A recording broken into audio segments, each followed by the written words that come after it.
So yun, good morning mga paps, mga padjak. Ayan, meron ulit tayong isang ibabay check. Ito yung Saturn Janus na white. Dahil nabusan na tayo ng display ng Saturn Janus na white sa loob.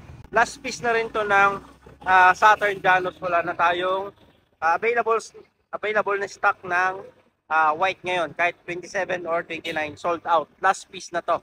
Kasi magbuo kayo, meron na tayo nakabuild dito. Ito yung Saturn Janus version 3. Design natin yung mga parts dito sa project bike natin. Napakasulit na to, napaka-pogi. Saturn Janus version 3. Ano nyo nga ba malalaman na version 3 yung gamit nyo? Meron siyang chainstay support dito. Mas pinatibay natin yung chainstay niya. Kagandahan dito sa frame na to, pwedeng through axle, pwedeng quick release, kahit mag-upgrade ka ng hubs, pwede to. Ito yung malupitan pa dito, naka M5100 yung sprocket natin. Yore M5100 na RD. Siyempre may clutch yan. Dito tayo sa chain niya, cool chain niya, silver. Ayan. Kagandahan din dito sa crankset niya, kamukha to ni Yore.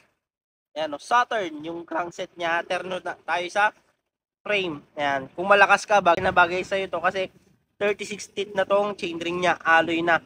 Naka narrow wide chain ring. CST Jackrabbit na naka skin wall. Ayan, fast rolling tire to.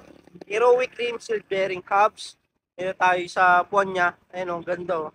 Ayan, mosaic saddle, mountain peak seat post, full na seat clamp. Dito tayo sa headset niya. Naka seal bearing headset, mountain peak stem. Dito sa handlebar niya, Saturn din. Terno to sa frame niya. White, red, black. Ayan. Black, red, white. Ayan o, bagay na bagay. Naka nylon grip, Tektro brake set, hydraulic, Yore shifter, mountain peak fork. CST din yung harap niya, seal bearing hubs, at ito yung rotor niya. Yan. Kano nga ba yung project bike natin? Build cost na ito, 31,000. Binebenta natin ng 27,000 pesos. Yan. Siyempre, hindi lang yan. Meron na rin siyang kasamang freebies. Tail light, battle cage, chain protector, lever boot, patch kit. Ayan. At syempre yung Pops Pro t-shirt natin. Kung gusto nyo makita or just ride to, visit lang kayo dito sa Pops Bike Shop. Marami kayong pagpipilian. Available din dito yung Mountain Peak Striker natin na 2024 model. Last 3 pieces na lang to. May red. Ito may mga nagsabing white, dito white. Para siyang cream gray, ganon, na may konting white. All black. Pinakamabentang bike natin. Last 2 pieces na rin din to. Black blue at black red. Ito yung pinakasulit din. 15.5 naka SLX na to. 1x12 naka Shimano din to. Airport din yan. Limited edition na pang babae yan. Sa mga misis nyo, kung gusto nyo magbike, ito regaloan nyo sa kanya. Bagay na bagay sa kanila yan. Budget bike meron din tayo dito. Krypton, naka-hydraulic na, 7.5 lang.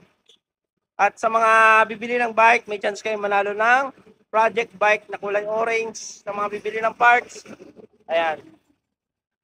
Dito tayo sa loob. Ayan, marami kayong pagpipilian ng mga project bike dito. Ito, bukas, gagawin natin ng video to, pinabenta sa atin ng isang tropa. Kasi yan, mga project bike na yan. Yan, marami kayong pagpipilian. Tapos mga parts. Yan, kung naghahanap kayo ng legit store, kahit sa walk-in, online shop, visit lang kayo dito sa Pops Bike Shop. Marami kayong pagpipilian. Ayan o. Yan, sa mga naghahanap ng mga Shimano pedals, mga group set, available din tayo dito. Mga cord, mga rotors, mga frame, dami nating frame, mga frame,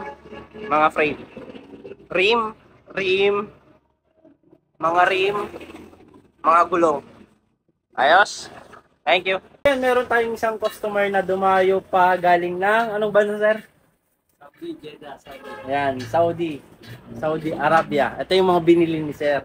Yan, solid Pops hubs, Pops Pro 1 version 4. Kaso nubusan kasi tayo ng version 5. Isa, dalawa, tapos yung limited edition na oil slick na sword.